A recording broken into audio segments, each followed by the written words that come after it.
السلام علیکم دوستو، تو کیسے ہیں آپ لوگ؟ تو دوستو ویڈیو کس بارے میں ہے یہ تو آپ کو پتہ چل ہی گیا ہوگا ٹائٹل یا تھمبنیل دیکھ کے۔ تو بغیر ٹائم کو ضائع کیے ہم شروع کرتے ہیں۔ تو اگر آپ چینل پر نیو ہیں تو چینل کو سبسکرائب کریں، share, like and bell icon کو ضرور پریس کیجیے گا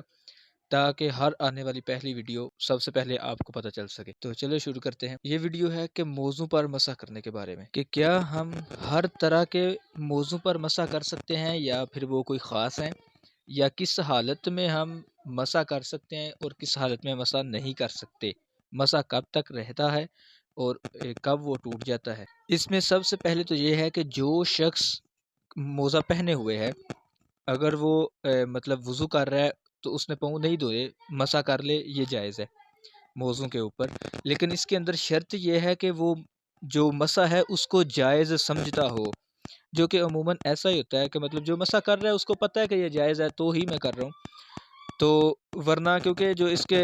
جواز کے اندر بکثرت بہت ساری احادیثیں آئی ہیں، عورتیں بھی مسح کر سکتی ہیں، یہی نہیں ہے کہ صرف مرد ہی کریں، عورت کوئی بھی ہو، اس نے موزہ پہنا ہوا ہو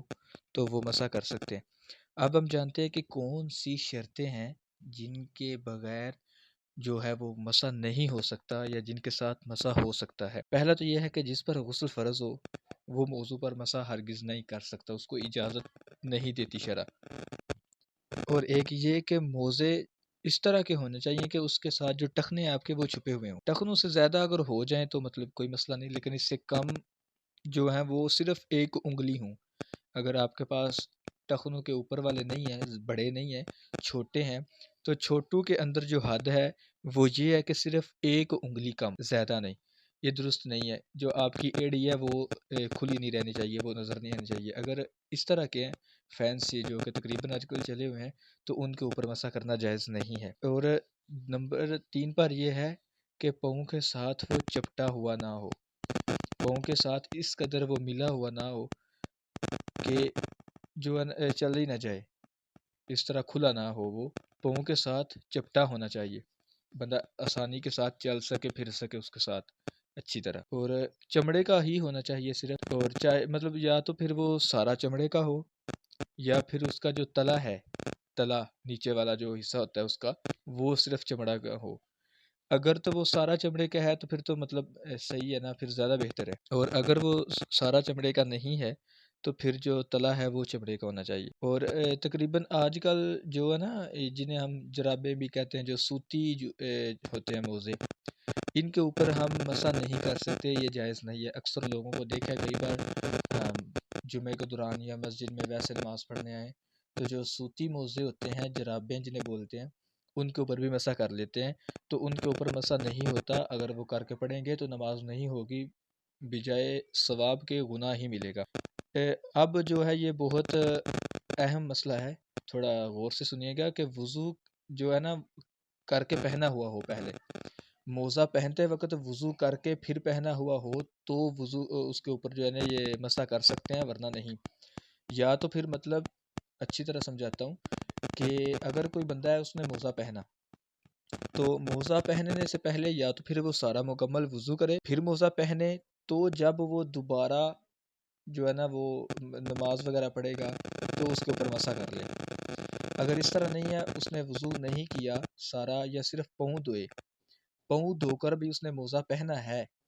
تو پھر وہ اس کے اوپر مسح کر سکتا ہے۔ اگر بغیر وضو کیے، بغیر پاؤں کو دھوئے اس نے موزہ پہن لیا تو جب نماز کا ٹائم ہوا، وہ وضو کرنے لگا، تو پھر اس کو اتار کر دوبارہ پاؤں ہی دھونے پڑیں گے۔ یہ نہیں ہے کہ ہم کسی بھی حالت میں بغیر پاؤں کو دھوئے موزہ پہنا ہوا ہو تو اس کو اوپر ہم مسح نہیں کر سکتے۔ اس کے لیے یہ ضروری ہے کہ موزہ پہننے سے پہلے یا تو پھر پورا وضو کیا ہو، پورا وضو کیا ہوا ہوگا تو پھر تو وہ پاؤں دھل ہی جائیں گے وضو کے اندر ہی۔ لیکن اگر پورا وضو نہیں بھی کیا تو موزہ پہننے سے پہلے پاؤں کا دھونا ضروری ہے، وہ بھی تب تک اب اگر آپ نے ایک بار پاؤں دھو کر موزے پہن لیے تو اس کے بعد آپ واش روم وغیرہ میں گئے، چاہے 2 گھنٹے بعد، 3 گھنٹے بعد یا جتنی بھی دیر بعد، تو پھر وہ آپ کا جو پاؤں دھویا ہوا ہے وہ ٹوٹ گیا۔ اب جب دوبارہ آپ وضو کرے گے یا موزہ پہنو گے تو پھر پاؤں دھونا پڑے گا، دوبارہ پاؤں دھوئیں گے تو ہی ہوگا ورنہ نہیں۔ اور اگر کسی بندے نے تیمم کیا ہوا ہے، مثال کے طور پر وہ ایسی جگہ پر تھا کہ جہاں پر پانی مل نہیں رہا، جو مطلب جدھر تیمم اس پر فرض ہو جاتا ہے کہ وہ تیمم کرے اگر پانی نہیں مل رہا، اس نے تیمم کیا، پاؤں وغیرہ کا مسح کر لیا مٹی کے ساتھ، یا ویسے تیمم مطلب چاہے کسی جس کے ساتھ تیمم ہو سکتا ہے اس کے ساتھ اس نے ہاتھ کو مس کیا، پھر پاؤں کا مسح کر لیا، اور اوپر اس نے جو ہے نا وہ موزہ پہن لیا، تو اب وہ کسی مسجد میں پہنچ گیا یا کسی ایسی جگہ پہنچ گیا جہاں پر پانی تھا، تو اب وہ وضو کرتے وقت یہ نہیں ہے کہ پہلے پاؤں کا مسح کیا تھا اوپر موزہ پہنا ہوا ہے تو دوبارہ مسح کر لے گا، ان کو اتارے گا، کیونکہ پانی ہے تو پانی جو ہے یہ جیسے ہی آئے گا اس کے ساتھ ملے گا تو تیمم اس کا ٹوٹ جائے گا، تو پھر پاؤں دھونے پڑیں گے۔ یہ اس کے لیے معذور کو کہ معذور جو ہے نا وہ صرف ایک وقت کے اندر مسح جائز ہے، مطلب یہ کہ اگر کوئی بندہ معذور ہے، اس کو زخم وغیرہ ہے، تو یا ویسے جو شرعی معذور ہوتا ہے، اس کے بارے میں نے ویڈیو بنائی ہوئی ہے، اگر آپ دیکھنا چاہیں تو دیکھ سکتے ہیں، کہ اس کے لیے ایک ہی وقت کے اندر مسح ہے کہ اگر جب وہ موزہ پہنے تو مسح کر لے، تو اس کے بعد اگر تو حدث ہونے سے پہلے تک اس کا جو ہے نا وہ عذر جو ہے وہ ٹھیک ہو گیا، تو پھر تو اس کے لیے وہی احکام ہے جو تندرست کے لیے، اور اگر نہیں ہے تو پھر ایک ہی وقت میں وہ مسح کرے گا، اس کے بعد اس کو مسح کرنے کی ضرورت نہیں ہے، باقی کی حالت کے اندر اس نے وہ پہنا ہوا ہو۔ جو جنبی بندہ ہے، مطلب جس کے اوپر غسل فرض ہے، اس نے جو تیمم کر لیا، جنابت کا تیمم کر لیا، مطلب غسل کا تیمم کیا، اور وضو کر کے موزہ پہنا تو مسح کر سکتا ہے، مگر جب جنابت کا تیمم جاتا رہے گا، تیمم ٹوٹ جاتا ہے جن چیزوں سے، پھر جب ٹوٹے گا تیمم تو اس کا مسح بھی ٹوٹ جائے گا۔ اور اب مسئلہ یہ کہ جنبی بندہ جس پر غسل فرض ہے، اس نے غسل کر لیا اور اس کا جو بدن ہے تھوڑا سا خشک رہ گیا، اس کو پتہ نہیں چلا، اور موزے پہن لیے اس نے، حدث سے پہلے تک ہے، یہ اس کے اندر شرط ہے موضوع کے اندر کہ ہر مطلب جو بھی مسئلہ ہے اس کے اندر کہ حدث سے پہلے تک ہے، وہ حدث کے بعد جب آپ کو حدث واقعہ ہوگا تو پھر وہ آپ کا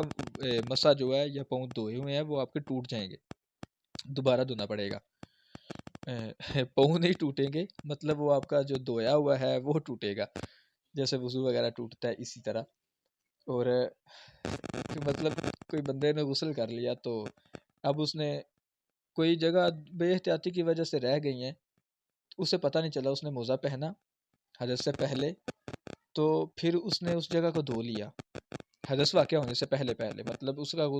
غسل کا جو ابھی تک وضو باقی تھا، کیونکہ غسل کے اندر وضو بھی ہو جاتا ہے، تو اس کا وہ ابھی تک وضو بھی باقی تھا، اس کو حدث واقعہ نہیں ہوا، اور اس کو پتہ چلا یار یہ تو میرا حصہ رہ گیا تھا دھونے میں، اس کی نظر آ گئی وہ جگہ، تو اس نے وہ دھو لیا، تو اب پھر وہ موضوع پر بھی مسح کر سکتا ہے، اور اگر وہ جگہ جو ہے وہ عذاب وضو میں دھونے سے رہ گئی ہے، اس کو پتہ نہیں چلا، وضو کر رہا تھا، غسل تو صحیح ہوا تھا لیکن وضو کر رہا، تو وضو کے اندر جو چاروں فرض ہیں ان میں سے کوئی ایک جگہ بازو دھو رہا تھا تو بازو میں سے کوئی تھوڑی سی جگہ خشک رہ گئی تھی، اور اس کو پھر دھونے سے پہلے حدث ہو گیا، تو اب وہ مسح نہیں کر سکتا۔ اور یہ کہ مدت کے اندر ہوا، اور اس کی مدت مقیم کے لیے مثال مقیم مطلب جو ٹھہرا ہوا ہے کسی شہر میں یا اپنے گھر میں کہیں بھی، اور جو مقیم نہیں ہے مسافر ہے، وہ پتہ ہی ہے آپ کو کہ مسافر جو اپنی رہائش سے دور ہو، سفر میں ہو، تو ان کے لیے مدت بتا دیں کہ ان کے جو مسح ہے ان کی مدت کتنی ہے۔ جو مقیم کے لیے ہے 1 دن اور 1 مکمل رات، 1 دن اور 1 رات ہے، اور جو مسافر ہے اس کے لیے 3 دن اور 3 راتیں یہ مکمل ہے، کہ موزہ پہننے کے بعد پہلی مرتبہ اس کو جو حدث ہوا ہے نا، اس وقت سے اس کا ٹائم شمار کیا جائے گا، جیسے مثال کے طور پر صبح کے وقت موزہ پہنا اور ظہر کے وقت پہلی بار اس کو نہ جو حدث واقع ہوا، واش روم جانے کی حادث ہوئی، تو جو مقیم ہے وہ دوسرے دن کی ظہر تک مسح کرے گا، مسافر ہے اس کے لیے اسی طرح ہی 3 دن تک چلے گا یہ۔ کوئی بھی موزہ ہے نا، جو کوئی بھی موزہ جو چمڑے کا ہو، سوتی نہیں، اس کے لیے چھوٹی 3 انگلیوں کو برابر وہ پھٹا ہوا نہیں ہونا چاہیے، مطلب جو ہماری ہاتھ کی چھوٹی انگلی ہے اس کو برابر وہ پھٹا ہونا نہیں ہونا وہ پھٹا ہوا نہ ہو، اگر وہ پھٹا ہوا ہو تو بھی اس پر ہم مسح نہیں کر سکتے۔ میں امید کرتا ہوں کہ آپ کو انشاءاللہ آپ کے علم میں اضافہ ہوا ہوگا، اللہ تعالی ہم کو عمل کرنے کی توفیق عطا فرمائے۔ تو چینل کو